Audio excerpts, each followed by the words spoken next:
Frères et sœurs de l'unité pastorale de la Croix-Glorieuse, bon dimanche de la Trinité. On dit souvent que Dieu est amour. C'est la définition de Dieu que nous préférons tous, celle que nous trouvons en Saint Jean. Dieu est amour, Dieu est éternel, nous le savons. Et si Dieu est amour de toute éternité, eh bien, nous savons que l'amour implique un être aimant et un être aimé. Cela correspond à notre expérience bien humaine de l'amour. Eh bien, si Dieu est amour, il faut bien qu'en lui, de toute éternité, il y ait eu une relation. Dieu est un être relationnel en lui-même. C'est ce que nous professons lorsque nous disons croire en la Sainte Trinité. Oui, il faut un être aimant, un être aimé, mais l'amour deviendrait rapidement fusionnel s'il ne concernait que deux personnes. Dieu est trinitaire. Oui, de toute éternité, le Père aime le Fils. Le Fils aime le Père dans l'Esprit. C'est un amour qui s'ouvre non seulement à l'intérieur même de la Trinité, mais nous le savons qu'il s'est ouvert dans l'acte de création, envers toute la création, et d'une manière particulière avec l'humanité. Oui, si Dieu est amour, Dieu est trois et trinitaire. Et cette dynamique amoureuse qui est en Dieu, elle est ancrée dans le don. Depuis toujours, le Père se donne au Fils. Le Fils remet tout au Père dans l'Esprit. Et c'est cet Esprit qui fait entrer le monde dans cette dynamique amoureuse qui existe en Dieu. Cet Esprit qui planait sur les eaux déjà à la création. Cet Esprit qui a guidé les prophètes. Cet Esprit qu'a accueilli Marie. Cet Esprit que nous a donné Jésus et qui fait de nous des enfants bien-aimés du Père, qui nous fait entrer dans cette dynamique amoureuse qui existe en Dieu depuis toujours.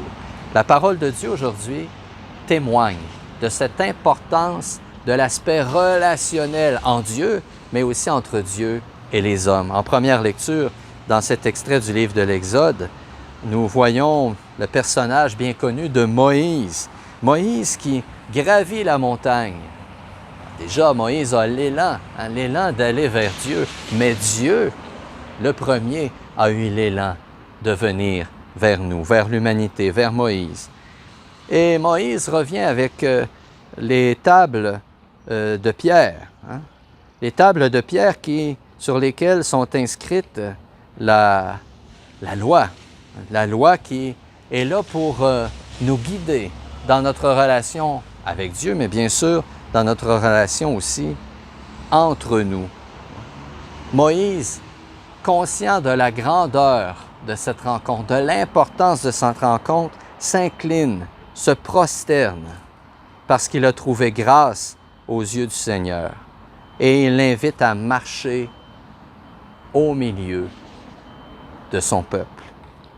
« Oh oui, c'est un peuple à la nuque raide, dit Moïse, mais tu pardonneras nos fautes et nos péchés et tu feras de nous ton héritage. » La relation que Dieu entretient avec son peuple est là pour durer, au-delà des égarements et des fautes. Dans la deuxième lecture, tirée de la deuxième lettre de Saint Paul apôtre aux Corinthiens, l'apôtre nous invite à être dans la joie. À travers les Corinthiens, c'est nous tous qui l'invitent à être dans la joie, à être d'accord entre nous, à vivre en paix. Et alors le Dieu d'amour sera avec vous. Oui, Dieu est relation en lui-même parce qu'il est trinitaire. Oui, Dieu veut faire entrer l'humanité dans cette relation amoureuse, mais il souhaite qu'entre nous, cette relation fraternelle existe aussi, que cette dynamique du don qui existe en Dieu existe aussi entre nous, qui sommes tous frères et sœurs dans le Christ. Ça ne doit pas être seulement un souhait, ça doit être un désir qui s'inscrit dans des actes concrets pour que l'amour rayonne en nous et par nous. Et dans cet évangile qui nous est proposé en ce dimanche de la Trinité, il est écrit que Dieu a tellement aimé le monde qu'il a donné son Fils unique, afin que quiconque croit en lui ne se perde pas. Et il ne suffisait pas à Dieu de nous manifester son désir d'être en relation avec nous par la loi, par les prophètes. Non, il a poussé l'audace jusqu'à envoyer le Fils. Le Fils qui a tout reçu du Père de toute éternité, qui remet tout au Père de toute éternité, est venu auprès de nous pour nous faire entrer dans cette dynamique d'offrande amoureuse.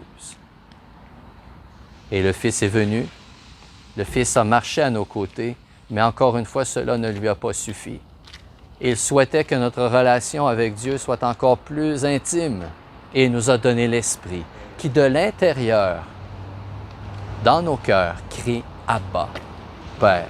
Et une fois de plus, nous fait entrer d'une manière exceptionnelle dans cette dynamique de l'amour trinitaire.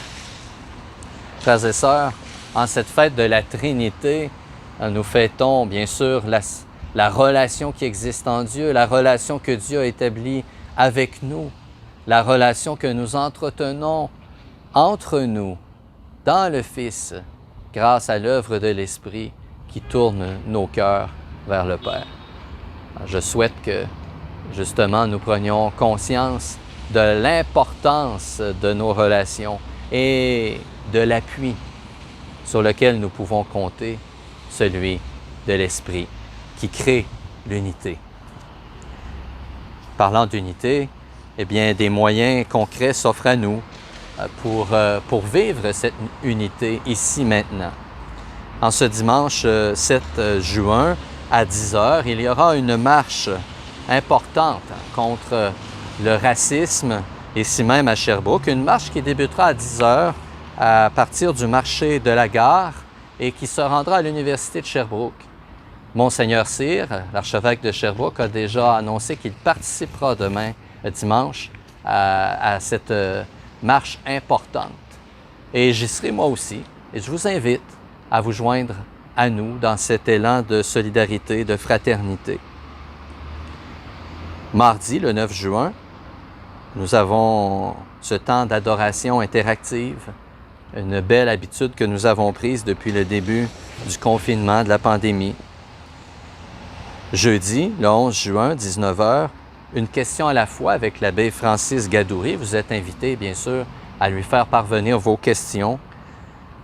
Vendredi, le 12 juin, 9 h 35, Visage de l'unité. Et cette semaine, nous aurons l'occasion de vivre une rencontre avec sœur Jeanne d'Arc Poulain, servante du Saint-Cœur de Marie. Samedi, le 13 juin, Histoire de saint, avec la figure connue d'Antoine de Padoue, figure connue, mais que nous pouvons encore apprendre à connaître davantage.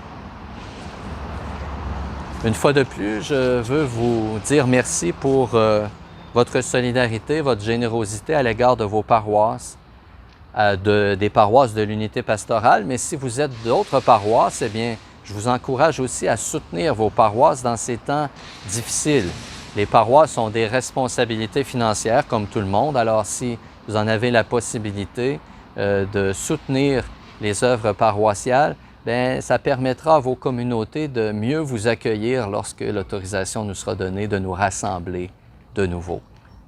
En ce jour de la Sainte Trinité, je demande au Seigneur de faire descendre sur vous sa bénédiction, lui qui est Père, Fils et Saint-Esprit. Demeurons dans la paix du Christ. Bonne semaine.